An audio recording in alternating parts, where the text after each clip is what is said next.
Polycystic ovaries में क्या lower abdominal pain हो सकती है? जी बिल्कुल। उसमें ये है कि अगर एन ओवुलेशन से ये सिस्ट बननी शुरू हो जाए और वो सिस्ट कर सकती हैं पेन, और अगर उसकी कॉम्प्लिकेशन हो जाए तो फिर तो ज़रूर ही करेंगी, अगर उसका टॉर्जन हो जाए या हेमरेज हो जाए उसमें। तो ये बात है। तो हम बात कर रहे थे कि pelvic inflammatory disease, infection of upper genital tract, वो ओवरीज, यूट्रस और ट्यूब्स की होती है, और वो यूजुअली ये असेंड करती है फ्रॉम वेजाइना। अब इसमें बच्चियों को और फीमेल्स को ये बहुत हाइजीन, जो मेंस्ट्रुअल हाइजीन का बहुत ख्याल रखना है। नंबर 1 पॉइंट ये है, उसमें ये है कि साफ़ सुथरे पैड्स यूज़ करना, सैनिटरी पैड्स यूज़ करते हैं। फिर उसके अलावा ये नहीं करना कि दोबारा वॉश करके यूज़ कर रहे हैं या लंबे लंबे टाइम के लिए यूज़ कर रहे हैं, वो नहीं करना।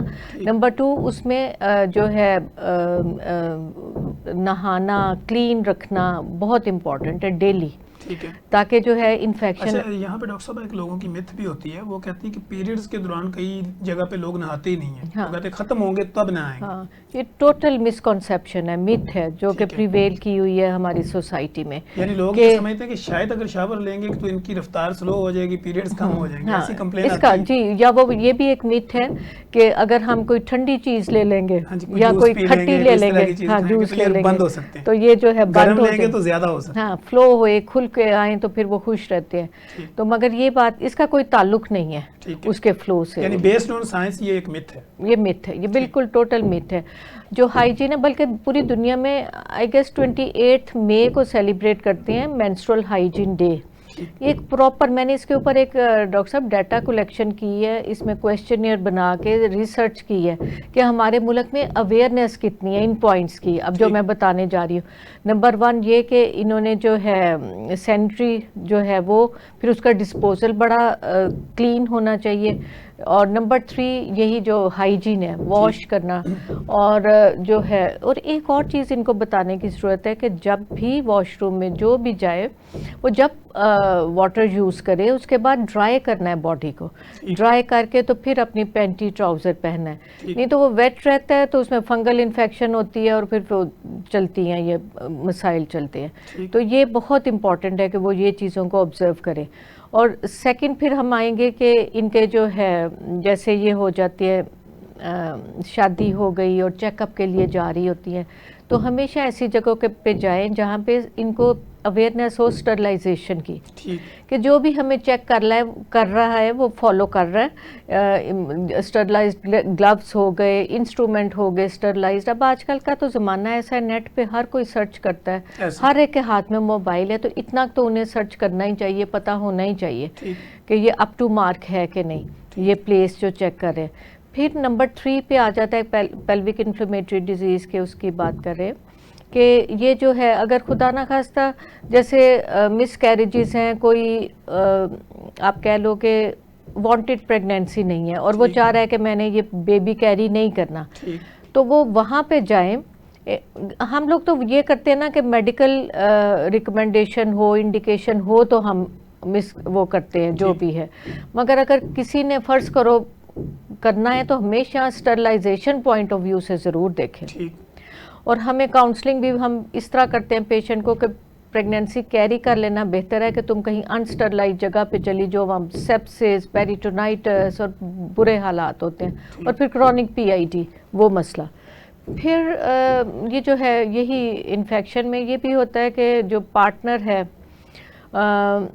मल्टीपल पार्टनर से अवॉइड करना चाहिए, और अगर हस्बैंड के और भी पार्टनर्स हैं तो फिर हस्बैंड को भी किसी डर्मेटोलॉजिस्ट को सेक्सुअली ट्रांसमिटेड इन्फेक्शंस और इसके लिए चेक करवाना, वो ट्रांसफ़र हो गया, अदरवाइज वो ट्रांसफ़र हो जाता है वाइफ को, और वो सारा, वो एक पूरी लिस्ट होती है टेस्टों की। अगर कोई STI को अपना भी चेकअप करवाना चाहे, हस्बैंड का भी करवाना चाहे, तो वो पूरा होता है। और उसके अलावा ये जो है आजकल ये पैप स्मीयर भी होती है, और उसके साथ ह्यूमन पेपिलोमा वायरस HPV का भी टेस्ट होता है, ये जो ये सारा।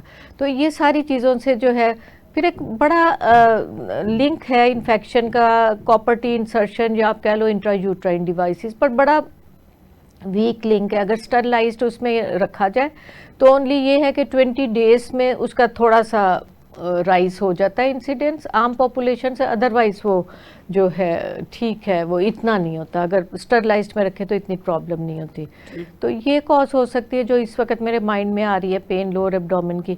होता क्या है कि इन्फेक्शन जब हो जाती है अगर, तो ये एक्यूट इन्फेक्शन हो तो उसमें क्या होता है, पेशेंट को फीवर होगा, पेन, सीवियर पेन होगी लोअर एब्डोमेन में, और उसके अलावा जब अल्ट्रासाउंड करवाएंगे तो ये भी हो सकता है कि एब्सिस बनी हो, तो उसमें जो है पस बनी हो, तो जो एंटीबायोटिक, हाई डोज एंटीबायोटिक उसमें देते हैं आईवी, अगर वो नहीं हो रही या डिट्यूरिएट कर रही है तो फिर उसमें बस दफा में लेप्रोटमी ऑपरेशन भी करना पड़ता है, पस को ड्रेन करना पड़ता है। तो ये सारी, और अगर ये एक्यूट नहीं बनती तो फिर आहिस्ता आहिस्ता चलते चलते वो क्रॉनिक इन्फेक्शन बनती है, वो भी बड़ी डेंजरस होती है। उससे क्या होता है कि उससे एडहीजन फॉर्मेशंस बन जाती है अंदर, और उससे जो है क्या कॉम्प्लिकेशंस हो सकती हैं, एक्टोपिक प्रेगनेंसी और सब फर्टिलिटी, प्रेगनेंसी होने में प्रॉब्लम, और फिर सबसे जो प्रॉब्लमेटिक चीज़ है क्रॉनिक पेल्विक पेन। ये जो पेन है ये बहुत प्रॉब्लम देती है, इंटरकोर्स के बाद पेन, पीरियड्स में पेन, हर वक्त पेन,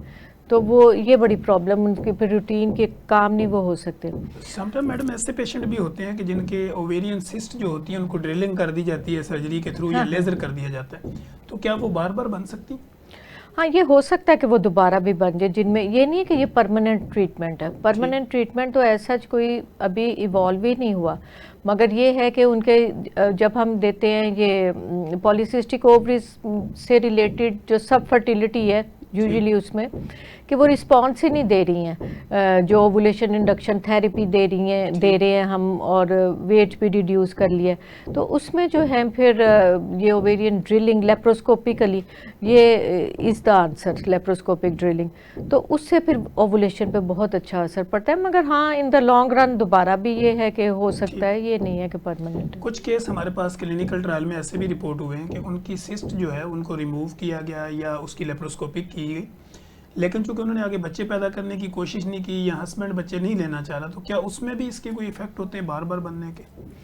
कि अगर वो प्रेग्नेंट नहीं होना चाह रही और उसका कोई ताल्लुक है सिस्ट बनने से, उसका ऐसा डायरेक्ट, अगर उसके हार्मोन रूटीन में सही हो रहे हैं, रेगुलर पीरियड्स आ रहे हैं, तो अनलाइकली है, उसका कोई उससे नहीं। अगर वो कोई फैमिली बल्कि अगर आप ये बात करो कि फैमिली प्लानिंग वो प्रैक्टिस कर रही है, और जो फैमिली प्लानिंग वो कर रही है by the method of combined oral contraceptive pills, तो वो तो बल्कि प्रोटेक्टिव है सिस्ट बनने से, वो सिस्ट ही नहीं बनने देते, वो प्रोटेक्शन देते हैं एंडोमेट्रियल कार्सिनोमा को, ओवेरियन ट्यूमर्स को, क्योंकि वो बैलेंस में ईस्ट्रोजन प्रोजेस्टेरोन दोनों। हाँ, अगर अनअपोज्ड कोई ईस्ट्रोजन लेता जा रहा है उसमें सिस्ट बनने के चांसेस हो सकते हैं।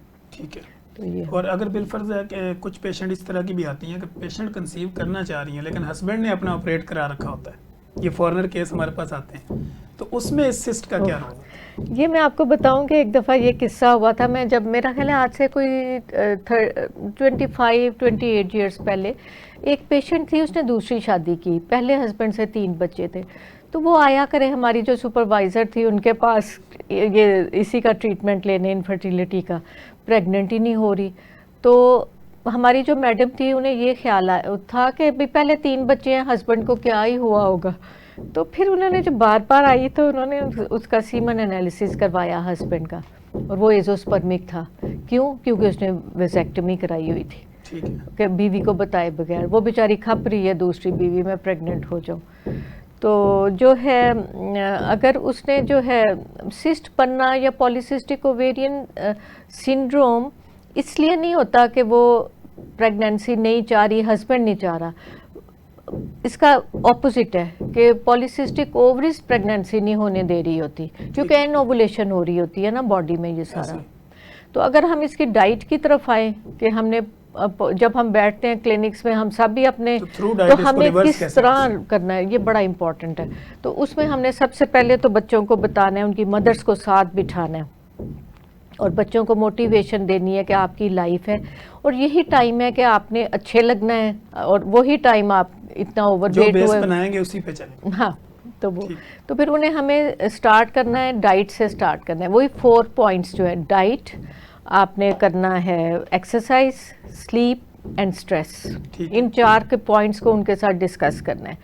अब ये जो है lifestyle medicine as a subject भी अल्लाह का शुक्र है हमारे मुल्क में इंट्रोड्यूस हो गई है। ठीक है। तो इसका जो है इसमें अब अगर डाइट से स्टार्ट करते हैं तो इसमें जो है जो हेल्दी असूल प्रिंसिपल्स हैं डाइट के वो हमें इनको बताने चाहिए, जो जिसमें है कि नेचुरल फूड लें।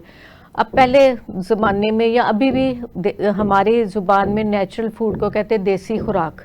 तो अभी कुछ अर्सा पहले ये खाया करते थे ना देसी खुराक हमारे ऐसे बड़े, ही।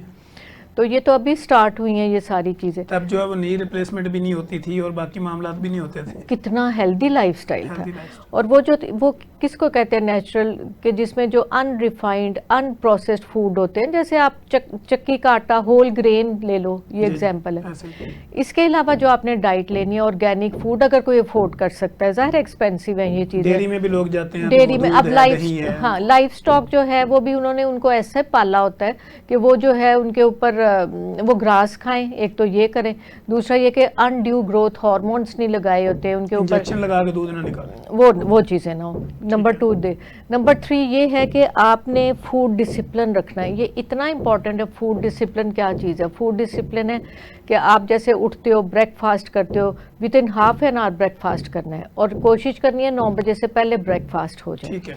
लाइट लंच रख लें और जो रात का जो है वो भी आपने 7 नहीं तो 8 बजे से पहले आपने फिनिश कर देना है। फिर 8 से सुबह 9 या 8 के दरमियान में गैप देना है जी। बॉडी को। और इसके अलावा जो पानी और जितने भी डिजर्ट्स हैं खाने से हाफ एन आवर बिफोर लो या फिर 1.5 आवर आफ्टर।